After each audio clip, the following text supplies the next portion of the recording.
우리는 계속해서 미래의 것을 현재로 가져와서 그림자와 모형으로서 그 생명의 씨앗을 살펴보고 있습니다. 오늘 본문에서 몸의 속량은 미래에 이루어질 것입니다. 그러나 미래에 완성될 것이지만은 우리는 현재 안으로 그것을 가져오고 있습니다. 그리고 완성이 미래에 되지만은 현재 우리 안에서 자라가고 있는 그 증거는 충분히 있다라고 우리가 배워왔습니다. 그러면서 그 증거를 들면서 완성을 현재로 가져와서 그 증거를 통해서 미래의 것을 살펴보고 있습니다. 그 증거는 영광을 미리 맛봄이라고 말을 합니다. 미래의 영광을 현재로 가져와서 미리 맛본다라는 것입니다. 하늘의 영광을 이 땅에서도 현재적으로 맛보는 것, 그것을 교회가 하고 있습니다. 이것을 다른 말로 영광에 참여한다라고 이야기합니다. 이 말은 열심히 배우길 원한다는 의미가 아니라 그 영광에 동참할 수 있는 자격을 얻었다라는 뜻입니다. 그래서 여기서 성령의 처음 익은 열매를 받은 우리는 신자 개개인이 아니라 교회를 의미한다는 것을 알 수가 있습니다. 우리가 지난주에도 살폈듯이 함께라는 단어, 우리라는 단어, 이것은 교회라는 의미입니다. 이 단어가 지난주에도 3번이나 등장했습니다. 그런데 오늘 본문에서도 우리라는 단어가 3번이나 나온다라는 것을 볼 수 있습니다. 그만큼 한 문장에서 이렇게 반복적으로 사용하고 있다면은 교회가 어떤 의미이며 우리라는 개념이 어떤 것인지를 알 수 있다. 그만큼 강조한다는 것을 알 수 있습니다. 몸의 속량은 다시 말하면 개별적으로가 아니라 우리 모두가 함께다라는 것입니다. 그래서 신앙이라는 것은 나 혼자만 잘한다고 되는 게 아니다라는 것입니다. 교회가 함께해야 됩니다. 그래서 다른 사람을 살필 수 있어야 되는 것, 이것이 교회입니다. 여기서 우리는 하나님의 예정하심을 입고 부르심을 받은 사람을 또한 이야기합니다. 교회는 기다리는 자들의 모임이다 라는 것입니다. 탄식하며 기다리는 것이 신자입니다. 탄식을 욕망이라고도 이야기하는데 신자의 탄식은 자신의 비참함을 인식하기 때문에 나오는 간절함입니다. 그래서 우리는 구원의 은혜로 의롭게 되었고 죄들의 용서함을 입었습니다. 그러나 아직 만물의 회복하심을 기다리고 있는 존재가 우리입니다. 그 기다리는 동안에는 아직 이루어지지 않았기 때문에 기다리는 것이며 하나님의 법과 죄의 법이 우리 안에서 투쟁하고 있기 때문에 기다리는 것입니다. 그래서 십자가 아래에서 전 생애를 훈련받는 것이 신자다라는 것입니다. 훈련받는 이유는 현실에서 혜택을 바라거나 그것을 의지하는 데 신정을 두지 않게 하기 위해서입니다. 그래서 신자는 훈련을 받으면서 어디를 보아도 절망만 보이게 될 것입니다. 실제 모든 것을 다 떼안끼는 것처럼, 가지지 못한 것처럼, 가장 불쌍한 것처럼 보이도록 만드시는 것이 하나님이십니다. 이 세상에서 그 무엇에게도 마음을 얻지 못하게 하시는 분이 또한 하나님이십니다. 그래서 하나님만 의지하게 만드시는 것입니다. 사람들은 그것을 복이라 이야기하지 않습니다. 그러나 하나님은 그것을 복이라 말씀하시면서 상이나 보상이 있을 것이라고 또 말씀하십니다. 이때 보상이라는 말은 영생과 구원을 이야기합니다. 완전함을 기다리면서 탄식하는 삶을 사는 것, 이것이 신자의 삶입니다. 그렇다면 우리는 언제까지 탄식해야 하는 것입니까? 언제까지 겸손해져야 겸손하다고 말할 수 있는 것입니까? 어디까지 낮아져야 낮아졌다고 말할 수 있는 것입니까?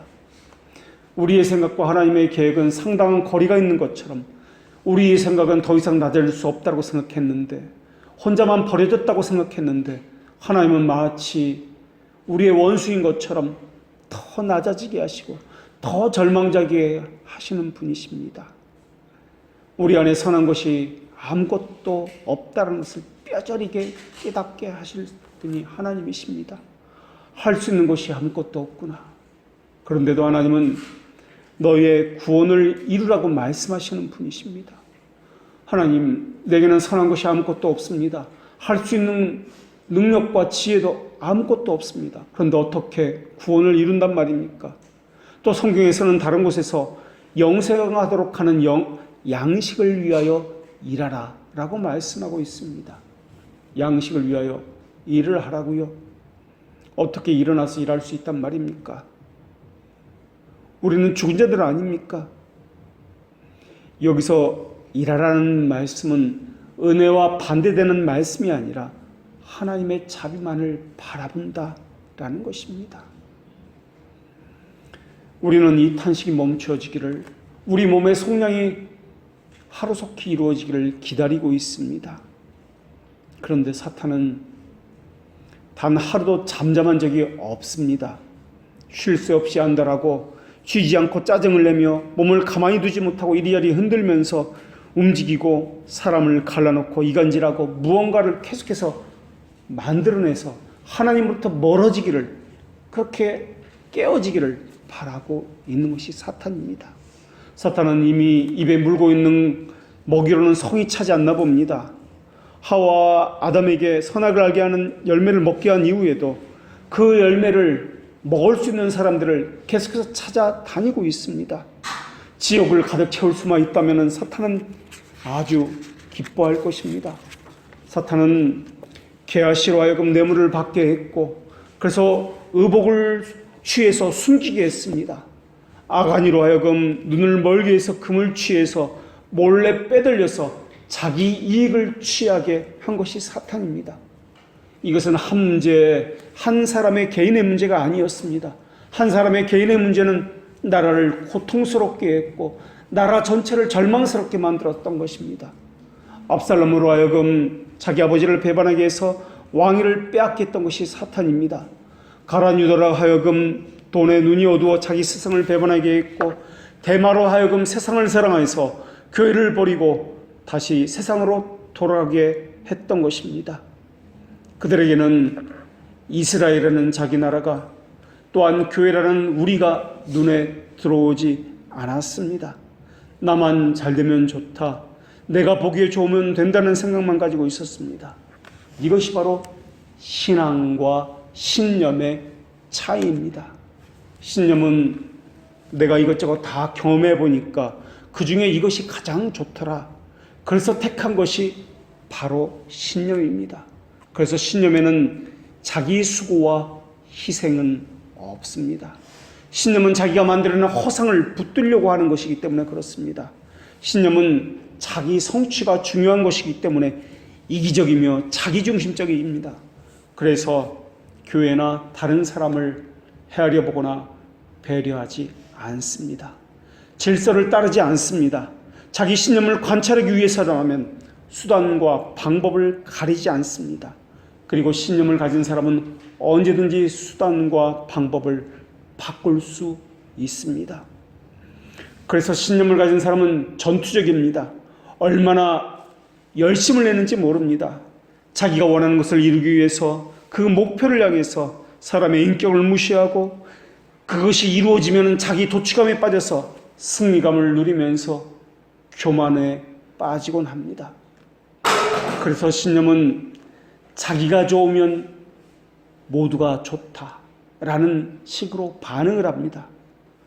그러나 신앙은 그렇게 하지 않습니다. 하나님의 말씀에 기초해 있기 때문에 주관적이지 아니하며 이기적이지 아니하며 진리를 무시하지 아니합니다. 시기하지 아니하며 질투하지 아니하며 우리를 먼저 생각합니다. 신앙은 내 생각이 중요한 것이 아니라 하나님이 무엇이라 말씀하는지, 이것이 중요하기 때문에 그렇습니다. 신앙은 진리에 근거하기 때문에 역사성을 무시하지 않습니다. 그래서 신앙은 과거에 우리 신앙의 선배들을 살피고 역사를 통해서 자기 신앙을 점검받기를 기뻐합니다. 신앙은 주관적이지 아니하고 그래서 역사적이며 객관성을 갖습니다. 그래서 신앙은 삶을 무시하지 않습니다. 그러나 신앙은 자기를 부인하는 싸움이 늘 있기 때문에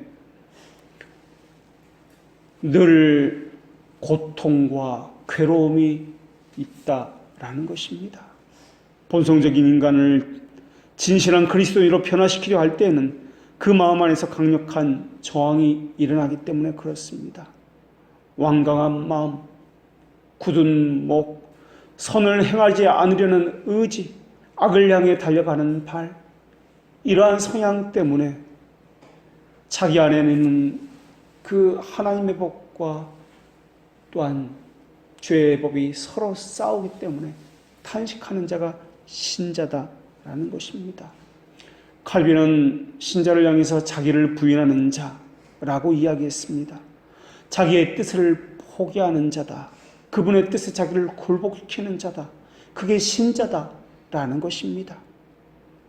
그렇지 아니하고 자기 것을 끝까지 고집하고 자기 것이 옳다라는 사람을 신자라 부를 수 없게 될 것입니다. 이미 신자 안에는 내적 투쟁이 시작되었습니다. 의지, 감정, 지식, 나머지 기능들은 서로 영적으로 투쟁하고 있습니다. 그러나 하나님은 하나님의 백성에는 끝까지 그들의 마음을 낮추실 것입니다. 끝까지 자기를 포기하게 만드시는 분이 하나님이십니다. 그래서 그들이 엎드려지게 하시고 결국에는 하나님 앞에 두 손을 들고 나오게 하시는 분이 하나님이십니다. 그가 만약에 하나님의 백성이라면 말입니다. 그래서 신자는 그분을 바라볼 수밖에 없는 것, 그것을 뼈저리게 깨닫게 됩니다. 그래서 우리는 성화를 말할 때 하나님을 바라보려고 탄식하는 것이다, 하나님을 추구하려고 신음하는 것이다 라고 나누었습니다. 그러나 신자는 탄식하고 신음하는 것에만 머물지 않습니다. 그분에 따라 생각하려다 보니까 그분의 말씀을 배우려고 합니다. 하나님의 말씀에 삶의 지침이 되어야 하니까, 그것이 기준과 잣대가 되어야 하니까 그 말씀에 순종하기 위해서라도 그 말씀을 배우기 원하는 것이 신자입니다. 물론 신자라고 할지라도 때로는 가시적인 것, 지상적인 것을 갖고 싶어 합니다. 신자도 때로는 세속적인 것, 이기적인 욕망으로 자기를 위해서 살고 싶은 마음이 있습니다. 그래서 그러한 것들을 내려놓을 때마다 자존심도 상하고 내가 이렇게까지 꼭 해야 되는가 자괴감을 느끼기도 합니다.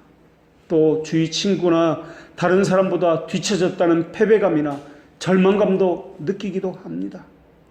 가시적 상황들이 파도처럼 밀려올 때 우리 생각은 혼란스럽게 그렇게 뒤섞여질 수도 있습니다. 그러나 하나님은 그때마다 그분의 섭리에 믿음의 닷을 내리게 하십니다. 울타리가 흔들리게 되는 것처럼 보일 때마다 하나님은 말씀을 보내서 담대하라 촉구하시는 분이십니다. 좌절과 실패를 맛볼다 할지라도 그분의 섭리를 바라보고 일어나게 하시는 분이 하나님이십니다. 어떤 사람은 영혼이 잘 되면 범사가 잘 되고 승승장구하는 것처럼 이야기하는데 성경은 좌절과 실망이 없는 것이 기독교인의 삶이라고 말하지 않고 있다는 것을 기억하십시오. 오히려 고난이 더 많다라는 것이 성경의 증언입니다. 그럴수록 그리스도의 십자가를 바라보라고 말씀하십니다. 십자가를 바라보라는 것은 버려야 할 것이 더 많다, 정과 욕심을 더 많이 못 박아야 된다는 뜻일 것입니다. 이것이 기독교인의 삶입니다. 세상 사람들은 상한 심령이 어떤 것인지 알지 못합니다. 상한 심령이 갖는 고통이나 격통이 무엇인지 알지 못합니다. 말씀을 듣지 못한 그 기갈의 격통을 알지 못합니다. 사실 바다의 물결을 막는 것보다 마음의 물결을 돌이키는 것이 더 힘이 될 것입니다. 그런데 마음을 돌이키는 그 능력이 모든 회심자에게 있다라는 것입니다. 그 능력은 사람에게서 나오는 것이 아닙니다. 만일 여러분이 아담의 시대 이후로 마음의 물줄기가 달려온 모든 길을 알고 있다면 이렇게 고백할지도 모르겠습니다. 오 위대하시고 전능하신 하나님이시여, 영광과 존귀와 찬송을 홀로 받아 주시옵소서.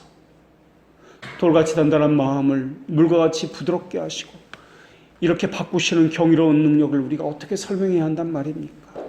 하나님의 보좌 앞에 서게 될 14만 4천 명의 이스라엘 족속과 헤아릴 수 없는 많은 무리와 나라와 민족을 우리는 어떻게 설명할 수 있단 말입니까?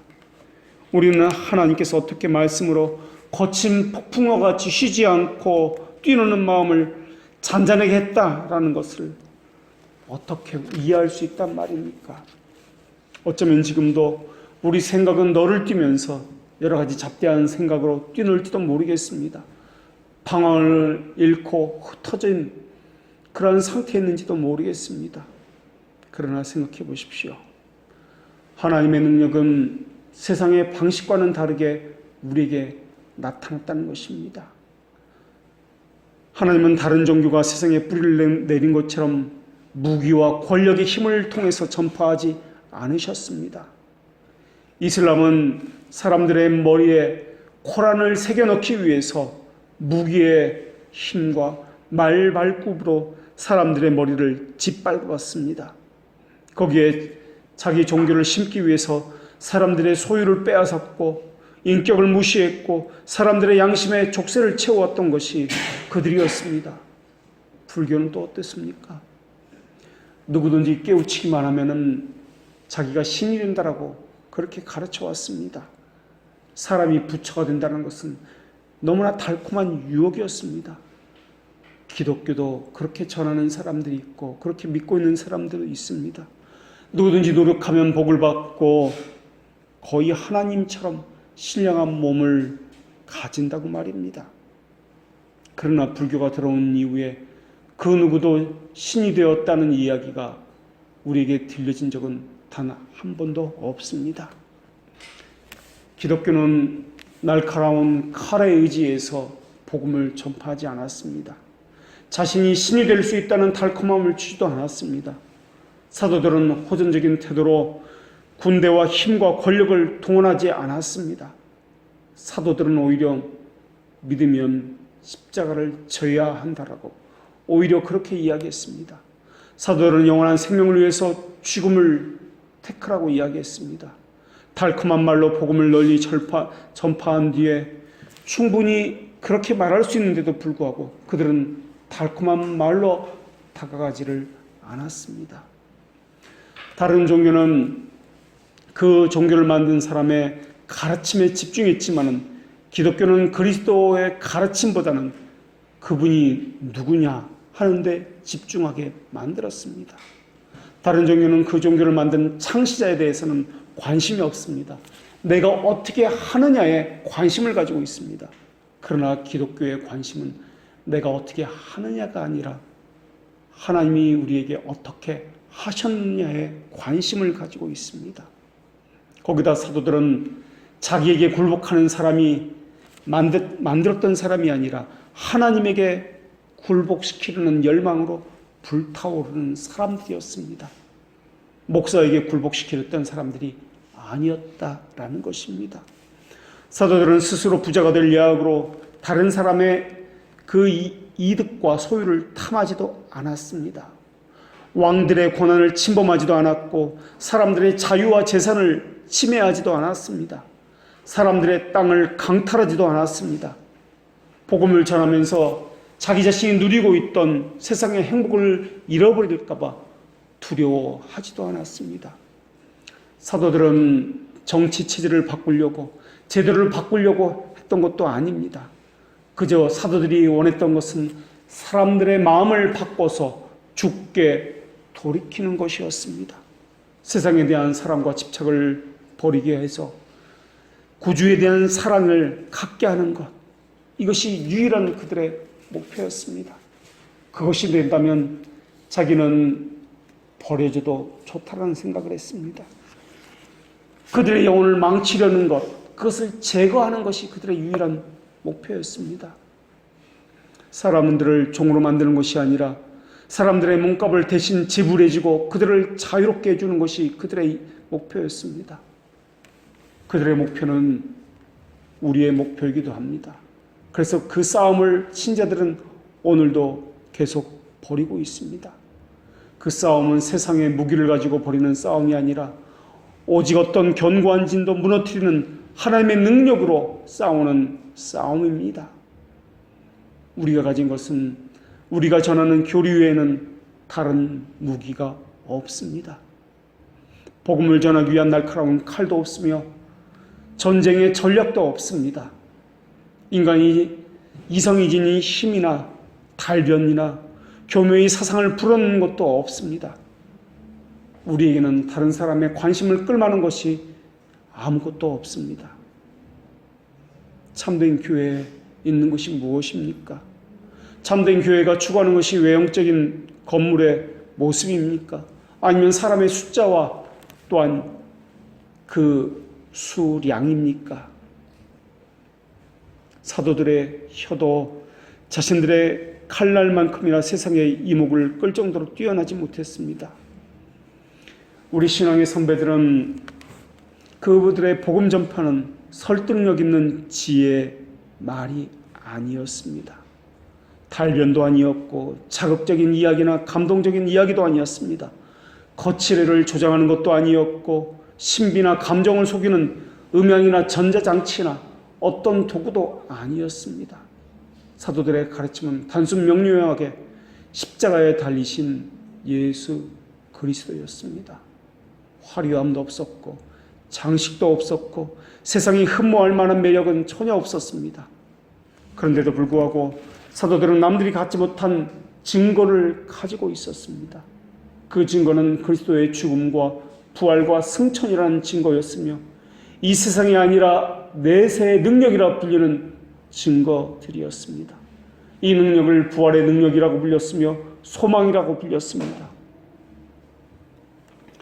허망한 사람들은 지각이 없는 사람들입니다. 그리고 그들은 지각을 가지지 못했기 때문에 분별하지 못합니다. 그래서 세상의 것을 가지고 그들은 판단을 하고 그것을 소유했느냐 소유하지 않았느냐에 따라서 그들은 행복을 정의 내리고 있습니다. 그러나 우리는 그렇게 배우지 않았습니다. 분별하며 하나님의 말씀이 기준이 되며 또한 우리는 이 땅에 소망을 둔 사람들이 아니라 나그네와 같은 삶을 살며 하나님과 하나님의 나라에 소망을 둔 사람들입니다. 그런데 하나님께서는 그 정하신 때가 있다라는 것입니다. 마치 하나님께서는 바벨론 포로 기간을 미리 정해놓은 것처럼 무엇을 명령하기 전에 때를 이미 정해놓으셨다라는 것입니다. 그리고 명령하기 전에는 약속을 미리 하나님께서는 주셨습니다. 약속을 먼저 주시는 이유는 약속한 것의 결실과 성과에 대해서 묵상하는 훈련을 하게 하기 위해서입니다. 하늘에서 우리에게 주어질 복된 소망을 바라보도록 하기 위해서입니다. 우리도 이 자리가 가득 채워지기를 바라는 소망을 가지고 있습니다. 아무나 가득 채워지는 것이 아니라 하나님의 백성으로 진실되고 참되게 살려는 정과 욕심을 십자가에 못 박은 참된 그리스도인으로 이 땅이, 이 교회가 가득 채워지는 그런 소망을 가지고 있습니다. 죽은 자는 깨닫는 마음이 없습니다. 보는 눈도 없고 듣는 귀도 없습니다.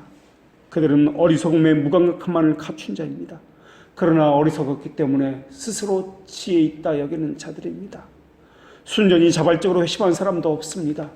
하나님을 섬기겠다고 자원한 자도 없습니다. 그러나 하나님께서는 그러한 자들 틈에서 하나님의 백성을 이끌어 내셨습니다. 그들은 자신의 의지가 부패했기 때문에 정말 싫다고 얼마나 거부했는지 모르겠습니다. 그러나 성취가 늦어진 것처럼 보여도, 그리스도인이 아닌 것처럼 보여도 정해진 시간과 때가 있다는 것을 기억해야 할 것입니다. 하나님께서 택하셨다면 하나님께서 정하신 그때에 주께 돌아올 것이다 라는 것입니다. 돌고 돌아서 마침내 돌아온 것처럼 출애굽한 이스라엘 백성처럼 말입니다. 만일 주께서 바벨론의 시간을 정해주지 않았다면 바벨론의 포로기는 끝나지 않았을 것입니다. 하나님의 때는 이루어질 것입니다. 그때까지 우리는 탄식하는 자여야 할 것입니다. 탄식할 때 그 고난을 견디게 하는 힘은 은혜입니다. 그리고 주님의 날에 주어지는 것은 영광입니다.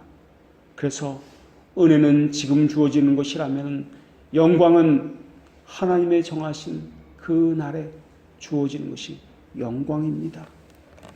하나님의 자녀의 수요에 들게 하시고 하나님의 거룩한 이름을 주시며 하나님의 아들의 영을 주시고 하나님 아버지의 보호와 다스림을 받게 하시는 그날을 우리는 기다리고 있습니다. 그날은 영광 중에 하나님의 자녀가 되었다라는 정식으로 공포하는 날이 될 것입니다. 우리 신앙의 선배들은 그것이 있다는 것을 정했습니다. 믿고 회개하라. 천국이 가까웠니라는 가르침입니다. 그것이 무엇이라고? 근데 이 세상 나라는 복음의 교리를 압제하기 위해서 법을 만들었습니다. 기독교를 탄압하기 위해서 억압 정책을 썼습니다. 이 교리를 고백하는 자들을 가두기 위해서 감옥을 만들어냈습니다. 복음의 교리를 고백하는 자들을 불태우기 위해서 기름과 불을 사용했습니다. 복음의 교리가 확산되는 것을 막기 위해서 계속해서 사형 집행인을 만들어 고용했습니다. 로마 제국은 다른 나라를 정복할 때는 그 나라의 정부는 바꾸었지만 그 나라의 종교 정책에 대해서만은 관대함을 베풀었습니다. 오히려 그들의 토착 신들을 숭배하는 방식으로 오히려 그들의 신을 자신의 신으로 섬겼던 것이, 그래서 성전을 대신 만들어주고 로마의 그 성전을 통해서 로마 시민들로 하여금 대신 숭배해 주도록 만들었던 것이 바로 로마 제국이었습니다. 그런데 로마 제국은 그리스도에게 반대하기 위해서 자신들의 모든 의회를 소집했고 군대를 집결시켰습니다. 온갖 방식의 미신을 환대하는 로마는 기독교는 철천지 원수로 그렇게 대해서 결코 화해할 수 없는 것처럼 증오심으로 불타오르며 복음의 교리를 미워했고 핍박을 가했습니다. 복음의 교리는 소위 로마의 그리스의 현재들이라 불리는 사람들의 비난에 부딪혀야 했고 군주와 권력자들의 바라는 분노의 불길에 직면해야만 했습니다.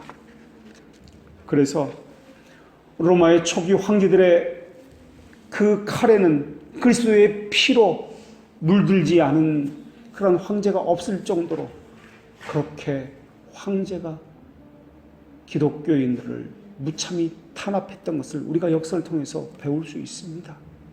모든 육체를 가진 육체의 아청꾼들은 교묘한 정치꾼들과 협력을 했습니다. 그래서 복음의 교리를 멸절시키려고 노력했습니다. 많은 그리스도인들은 불에 타 숨져가면서도 오히려 교회는 영광로 속에서 활활 살아나는 불새처럼 그렇게 살아남아 왔습니다.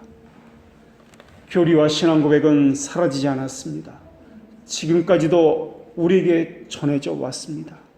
순교자들을 태워버린 그 불길은 오히려 사람들의 마음에 열정으로 불타오르게 만들었던 것입니다. 그런데 생각을 해보십시오. 그렇게 복음으로 불타오르던 그 사람들, 순교를 각오했던 그 사람들은 누구였습니까? 주님을 버리고 한때는 도망갔던 사도들과 같은 사람들 아니었습니까? 그 누구 하나 주님 옆에서 주님을 지켰던 사람은 단 한 명도 없었습니다. 그런 사람들이 복음을 알게 되자 자기를 버려서 복음을 전하기 시작했던 것입니다. 그들은 예수님과 함께 사역을 하면서 병고침을 체험했던 사람들입니다. 죽은 자가 살아나는 것을 경험했던 사람들입니다. 사도들에게는 놀라운 은사가 있었고 귀신을 쫓아냈던 역사도 있었으며 병고침을 비롯해서 수많은 은사가 있었던 사람들입니다. 그러나 그들은 그 은사를 가지고도 구원을 보장할 수 없다는 증거만 얻었을 뿐입니다. 자신이 체험했다는 것을 떠들고 있는 사람들, 그 사람들 치고 사도들보다 더 많은 체험을 한 사람은 없을 것입니다. 예수님을 죽이라고 십자가에 못 박으라고 소리치던 사람들은 어떻습니까? 기독교인들을 죽이라고 핍박했던 네로의 궁전에 있었던 사람들은 어떻습니까? 우상 숭배자들, 핍박자들, 그들의 이름이 교회 등록부에 기록되기 시작했습니다. 그들은 얼마 전까지만 해도 복음을 적대시 하던 사람들이었습니다. 이들은 주님에게 사형 선고를 내리라고 십자가에 못 박으라고 찬성표를 던졌던 사람들입니다. 그런데 그러한 사람들이 바뀌자 말할 수 없는 주님의 사람으로 바뀌었던 것입니다. 주님이 이 땅에 살아계실 동안에는 그렇게 미워하고 혐오하고 핍박을 했는데 죽으신 그분에 대해서 이들이 마음이 갑자기 불타오를 수 있었다는 것을 어떻게 설명해야 하는 것입니까? 복음의 교리는 세상 어느 한 구석에서만 확고한 지위를 얻은 것이 아니었습니다. 그리스도인이라는 이름으로 놀림거리가 되었던 안디옥이라는 도시에서는 세계 선교의 전초기지가 되었습니다. 예술의 도시라고 자부심이 있었던 우상의 도시였던 고린도에서는 교회가 세워졌습니다. 20년도 흐르지 않아서 로마 제국은 복음의 교리로 고백하는 자들로 가득 채워졌습니다.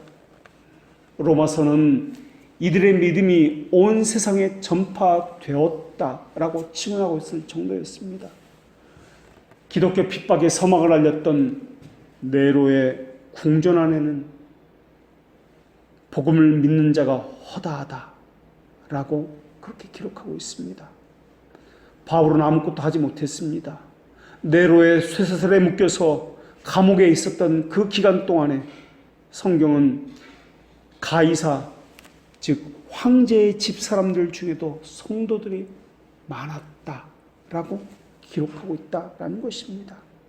지옥의 권세가 더하면 더할수록 핍박과 이간질이 더하면 더할수록 신앙은 더 번성했다라는 것입니다.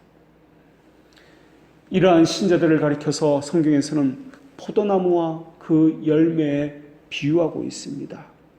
성경은 예수님을 포도나무에 비유하고 있고 교회를 포도원에 비유하고 있고 그리스도인을 포도나무 줄기에 비유하고 있습니다. 포도나무 줄기인 그리스도인은 수분과 영양분을 참 포도나무이신 예수 그리스도에게서 얻고 있습니다.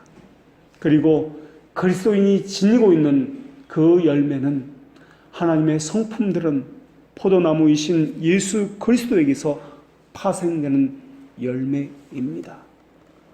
포도나무의 목적은 외형을 자랑하기 위해서가 아니고 사람들 보기에 좋으라고 있는 것이 아니에요.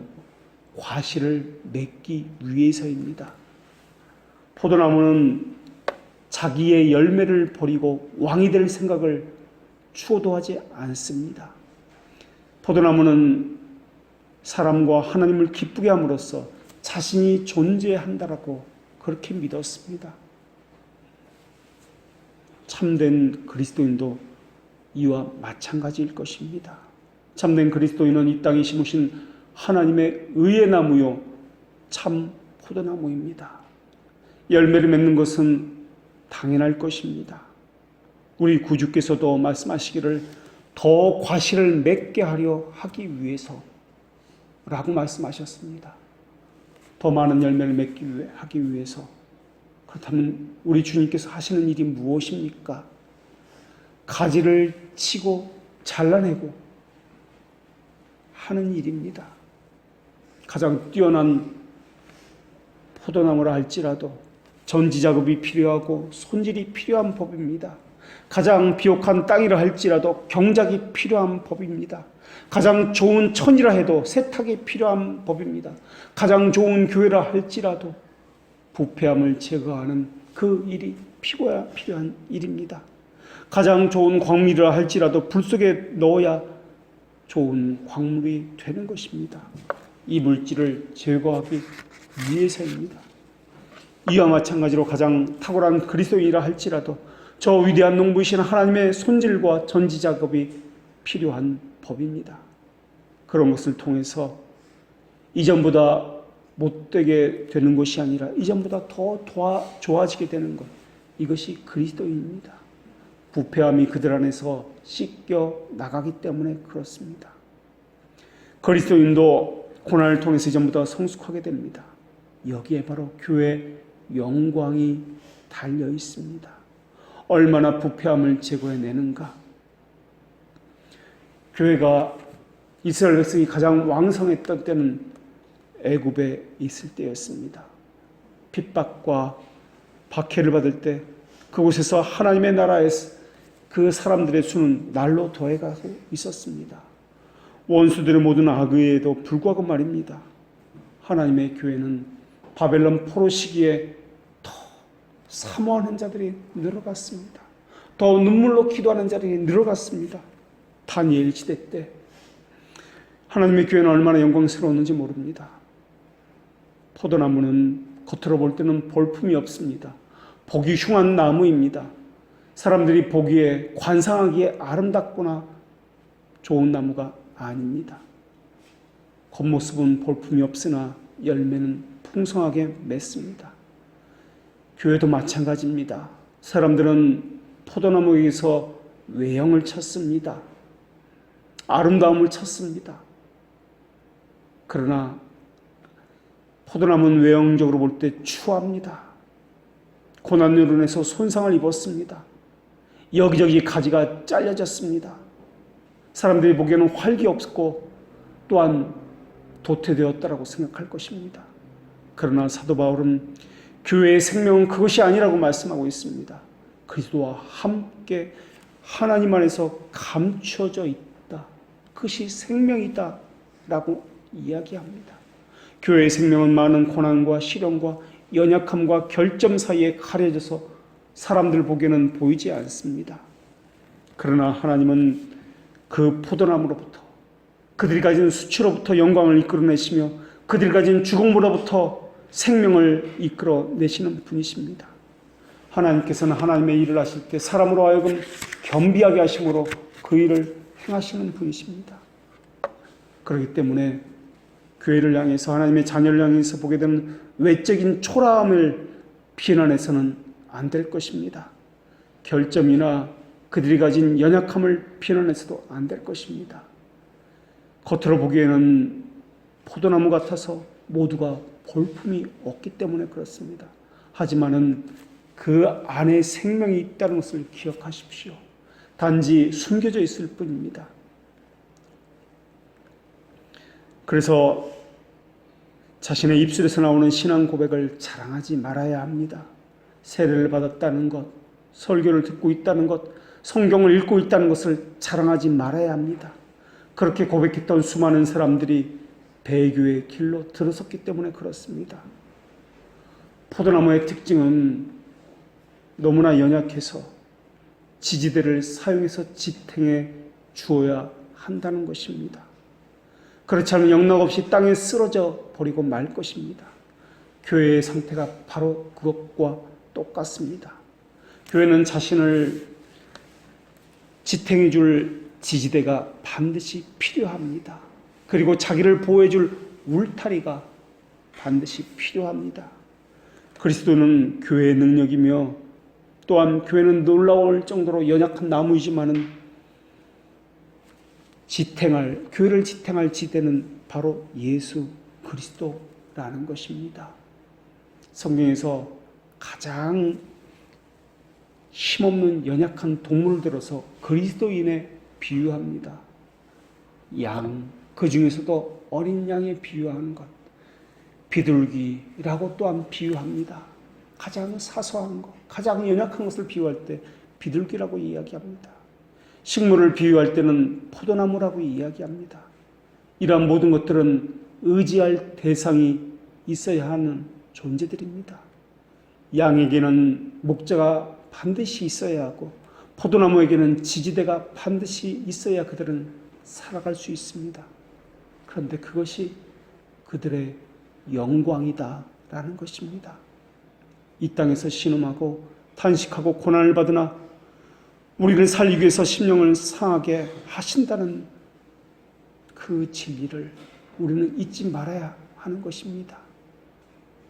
상한 심령, 그것이 예배이기 때문에 그렇습니다.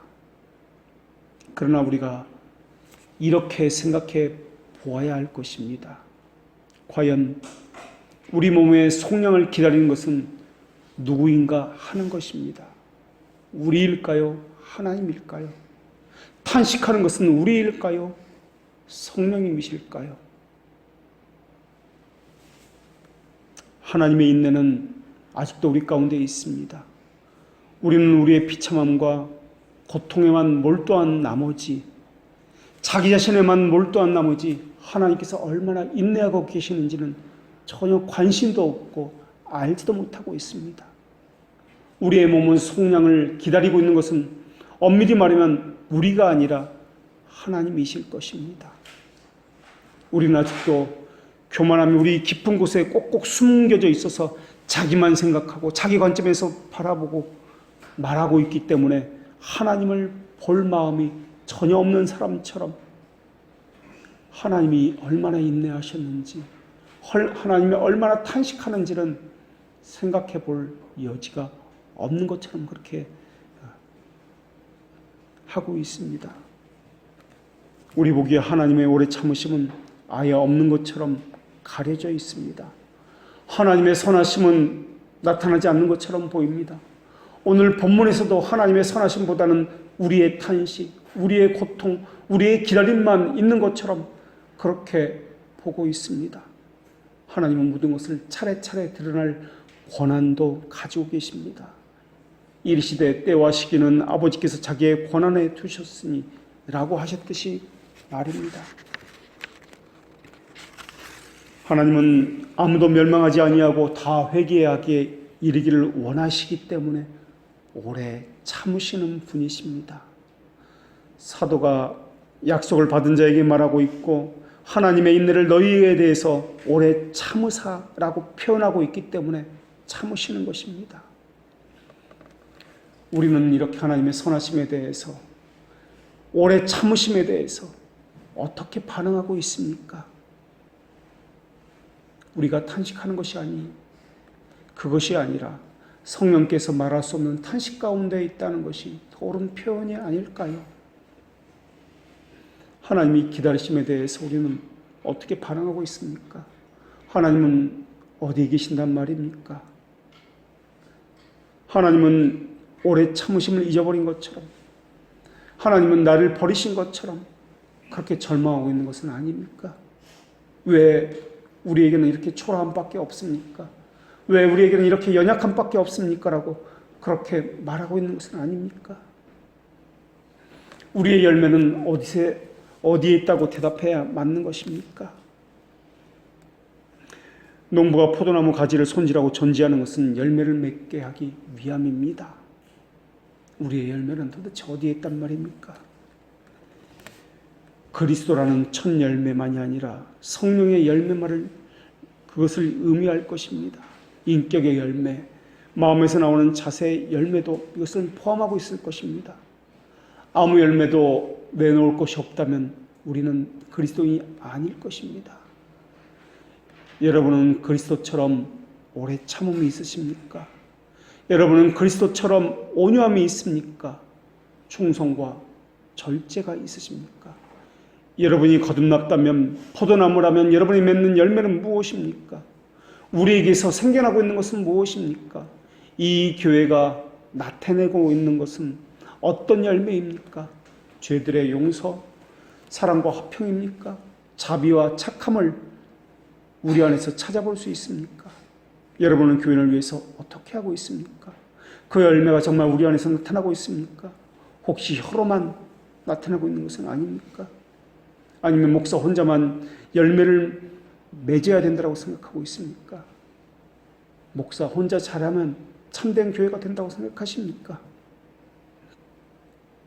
우리의 말과 몸가짐과 행동 가운데 마땅히 맺어야 하는 과실을 맺고 있지 못하다면 그것은 하나님의 은혜의 이슬이 아직까지 우리 위에 내린 적이 없다라는 증거일 것입니다. 그 말은 하나님의 은혜가 부족해서가 아니라 우리가 하나님의 자녀가 아니라는 증거일지도 모르겠다라는 것입니다. 그때 하나님은 우리에게 어떻게 하실 수 있습니까? 길가에 죽은 나무가 있으면 사람은 그것을 그냥 본체만 취하면서 지나칠 수 있습니다. 하지만 자기가 돌보는 과수원에 죽은 나무가 있으면 절대 그냥 넘어가지 않을 것입니다. 남의 땅에 있는 잡초는 그냥 놔둘지 몰라도 정원에 난 잡초는 주지 않고 뽑아낼 것이기 때문에 그렇습니다. 만일 우리가 하나님의 정원에 심겨진 백합하여 하나님의 과수원에 심겨진 포도나무라면 반드시 열매를 맺어야 할 것입니다. 하나님이 이렇게 말씀하셨습니다.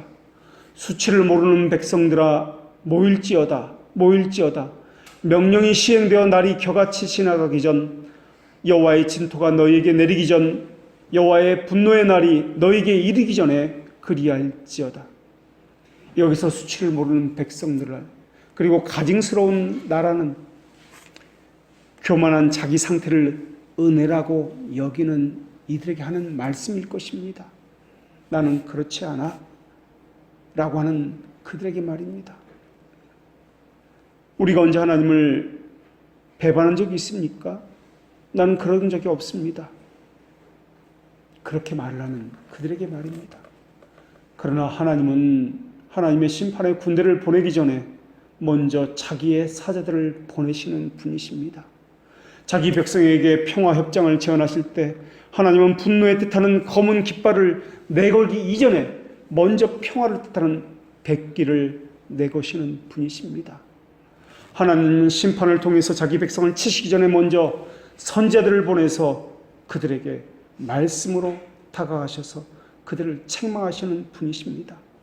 하나님은 미리 말씀하지 아니하고 심판을 부으신 적은 단 한 번도 없으신 분이십니다. 옛 세상을 멸한 대홍수 때에는 노아를 통해서 미리 말씀해 주셨습니다. 애굽의 기근은 요셉을 통해서 미리 말씀해 주셨습니다. 지진은 아모스를 통해서 미리 경고하셨고 예레미야를 통해서는 갈대에서 온 폭풍이 있을 것이라고 미리 말씀해 주셨습니다. 이스라엘 열지파가 포로로 잡혀간다는 사실은 호세아를 통해서 미리 말씀해 주셨고 예루살렘과 또한 그 성전의 완전한 파괴는 그리스도께서 친히 말씀해 주셨습니다. 이런 암시들을 주시기 위해서 하나님께서는 세상에서 가장 선한 사람들을 택해 주시는 분이십니다. 옛사람을 위해서는 이 땅에서 가장 의로운 사람인 노아를 택해 주셨습니다. 그리고 유대인들을 위해서는 하늘에서 가장 사랑받던 예수 그리스도를 택해 보내주셨습니다.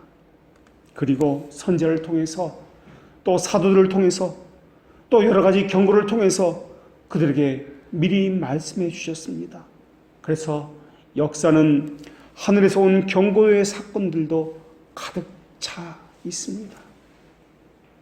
약한 심판을 보내셔서 더 큰 심판을 미리 경고해 주시기 위해서였다라는 것입니다. 교회 역사를 보면은 이런 경고들이 많이 있습니다. 우리는 우리 몸의 속량을 위해서 미리 주시는 경고를 이미 많이 가지고 있습니다. 그것이 바로 탄식이라는 증거입니다. 하나님이 탄식하고 계시며 하나님이 기다리신다는 수많은 증거들이 우리의 역사 가운데, 우리의 삶과 우리의 인식 가운데 있다라는 것입니다. 그것을 위해서 지금도 말씀을 계속 보내고 계시며 그 말씀 앞에 통하는 심령이 있기를 원하고 계시며 동일한 말씀 앞에 교만하여 더 이상 들을 수 없다고 하는 이들이 있다는 것도 알려주시고 계십니다. 그들은 하나님의 말씀에 주의하지 아니하며 자기의 광기를 따라서 자기의 원하는 바를 행하는 자들일 것입니다.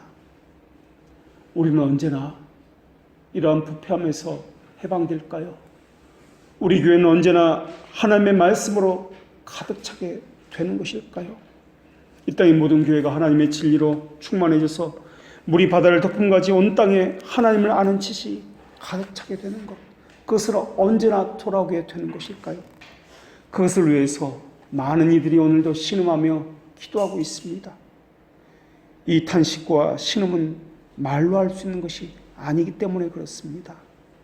어떤 사람은 하나님의 달콤한 것은 쓰다고 하고 사탄의 쓴 것은 달콤하다고 이야기하면서 속이고 있습니다. 과거의 세상이 교회를 따랐던 적이 있었습니다.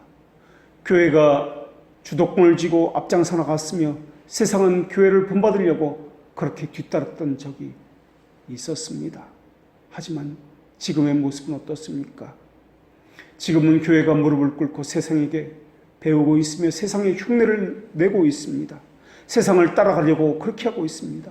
과거의 교회는 어린 양이 아름답고 혈색 좋은 신부였으나 지금의 교회는 죽을 날만 기다리면서 산소 호흡기를 끼는 마치 중환자와 같은 모습은 아닐까요? 지금도 교회는 세상에 나아가서 세상 사람들에게 동전 한 입을 구걸하기 위해서 손을 내밀고 있습니다.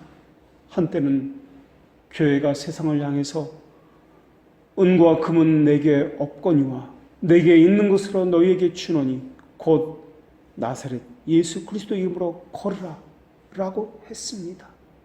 그러나 오늘날 교회는 나사렛 예수 그리스도는 없는 것처럼 보입니다. 은과 금이 있는 것처럼 보입니다. 오늘날 교회는 어떻습니까? 이에 대해서 에이든 토저라는 분은 이렇게 이야기했습니다. 오늘날 교회는 제발 우리를 이상한 사람으로 취급하지 마십시오. 우리는 예수님을 믿는다는 것을 제외하고는 모든 면에서 여러분들과 똑같은 사람들입니다. 똑같이 행하고 있습니다. 오늘날 기독교가 그 많은 시간과 돈과 노력을 쏟아부으면서 세상에 전하는 것은 무엇인지 생각해 보십시오. 성경과 세상을 뒤섞어 놓은 것처럼 혼합 종교를 혹시 전하고 있는 것은 아닙니까? 명심하십시오. 기독교의 십자가는 세상의 비유를 맞추려고 아첨하지도 않습니다. 세상을 따라가지도 않습니다. 사람의 기쁨이 아니라 하나님의 기쁨의 뜻이 무엇인지를 살펴 행하는 것이 교회입니다. 교회는 세상의 소리를 들어야 하는 곳이 아니라 하나님의 음성을 듣는 곳입니다. 그리고 우리는 우리의 몸을 그 속량을 기다리는 자이기 때문에 그러합니다. 기도하겠습니다.